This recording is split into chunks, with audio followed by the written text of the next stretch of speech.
Asset allocation இன்வெஸ்ட்மெண்ட்ஸ்ல எவ்வளோ important? Investors ரிஸ்க்கை minimise பண்ணி ரிட்டர்ன்ஸை maximise பண்ண என்ன ஸ்ட்ராட்டஜியை ஃபாலோ பண்ணணும்? இதை பற்றி தெரிஞ்சுக்க ஃபினான்ஷியல் எக்ஸ்பர்ட் மிஸ்டர் குருராஜ் நம்மளை கைட் பண்ண இருக்காரு. Gururaj, over to you.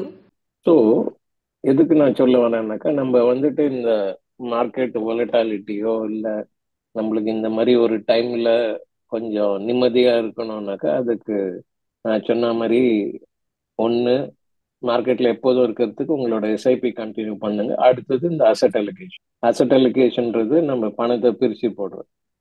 இப்போ இந்த டேபிள்ல முக்கியமா நான் என்ன சொல்லுவேன்னாக்கா, இந்த 50-50 பாருங்க. 50 ஈக்விட்டி 50 டெட்ல பண்ணிருந்தீங்கனாலே உங்களுக்கு ஒரு 12% ஒன்றும் ரிஸ்க் இல்லாமே வருது. ஸோ அதனால அசெட் அலோகேஷன் ரொம்ப ரொம்ப இம்பார்ட்டன்ட். என்னை பொறுத்த வரைக்கும் 60-40 இஸ் குட், இல்லைனாக்கா 50-50 இஸ் டெஃபினெட்லி குட். ரிட்டையர் ஆனவங்களுக்கு கூட ஒரு 30-20% equity is always good. So இந்த அசெட் அலோகேஷன் உங்களோட அட்வைசரோட உட்காந்து நீங்க ஃபாலோ பண்ணீங்கனாலே போதும். ரிஸ்க் இல்லாம ஒரு டீசெண்டா 10-12% நம்மளால சம்பாதிக்க முடியும். இப்போ 2020 40% கரெக்ஷன் சொன்னோம்.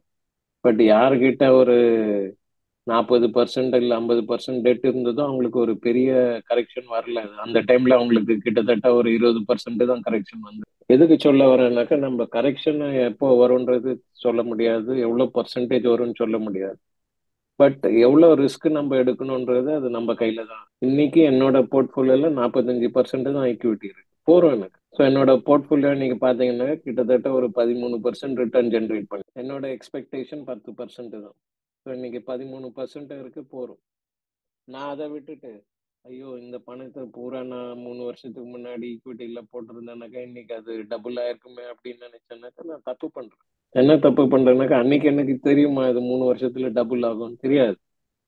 பட் அன்னைக்கு என்ன தெரியும்னாக்கா, இந்த பணத்துல நான் ரிஸ்க் எடுக்க முடியான்றது எனக்கு அன்னைக்கு தெரியும். ஸோ அந்த பணத்துல நான் ரிஸ்க் எடுக்கல. ஸோ இது ரொம்ப ரொம்ப முக்கியம் இன்வெஸ்ட்மெண்ட்ல. தயவு செய்து புரிஞ்சுக்கோங்க. உங்களுக்கு அடுத்த 5 வருஷத்துக்கு தேவையான பணத்துல நீங்க ரிஸ்க் எடுக்கவே கூடாது. அது சேஃபான இடத்துல தான் இருக்கணும். 5 வருஷத்துக்கு அப்புறமாவோ 10 வருஷத்துக்கு அப்புறமாவோ என்ன பணம் தேவையோ அதுல ரிஸ்க் எடுங்க, தப்பு இல்லை. 5 வருஷம்னாக்கா நான் ஒரு பேலன்ஸ் அட்வான்டேஜ் கேட்டகரியில தான் போடணும். அதை நான் போய் எடுத்துட்டு ஸ்மால் கேப்லயோ இல்லை மிட் கேப்லயோ போட முடியாது. இதெல்லாம் பேசிக் நீங்க சரியா பண்ணாலே உங்களுக்கு மார்க்கெட் வொலட்டாலிட்டி பத்தி கவலைப்பட வேண்டிய அவசியமே வராது. உங்களுக்கு இந்த டாபிக்லயோ ஆர் வேற ஏதாவது இன்வெஸ்ட்மெண்ட் ரிலேட்டட் டாபிக்ஸ்லயோ டவுட்ஸ் இருந்தா எங்க ஃபினான்ஷியல் எக்ஸ்பர்ட்ஸ் கூட டைரக்ட் அப்பாயின்மெண்ட் புக் பண்ணிக்கலாம். அப்பாயின்மெண்ட்கான லிங்க் டெஸ்கிரிப்ஷன்ல இருக்கு, செக் பண்ணிக்கோங்க. ஆல்சோ ஃபைனான்ஸ் அண்ட் இன்வெஸ்ட்மெண்ட் பத்தி இன்னும் நல்லா தெரிஞ்சுக்கணும்னா எங்க லைவ் வெபினார் ஜாயின் பண்ணிக்கோங்க. வெபினார்கான லிங்க்கும் டெஸ்கிரிப்ஷன்ல இருக்கு, செக் பண்ணிக்கோங்க. இந்த webinar full and full free. உங்களுக்கு இந்த வீடியோ பிடிச்சிருந்தா லைக் பண்ணுங்க. ஃபைனான்ஸ் பத்தி தெரிஞ்சுக்கணும்னு நினைக்கிற உங்க ஃப்ரெண்ட்ஸ் அண்ட் ஃபேமிலிக்கு ஷேர் பண்ணுங்க. ஆல்சோ மறக்காம சப்ஸ்கிரைப் பண்ணிக்கோங்க.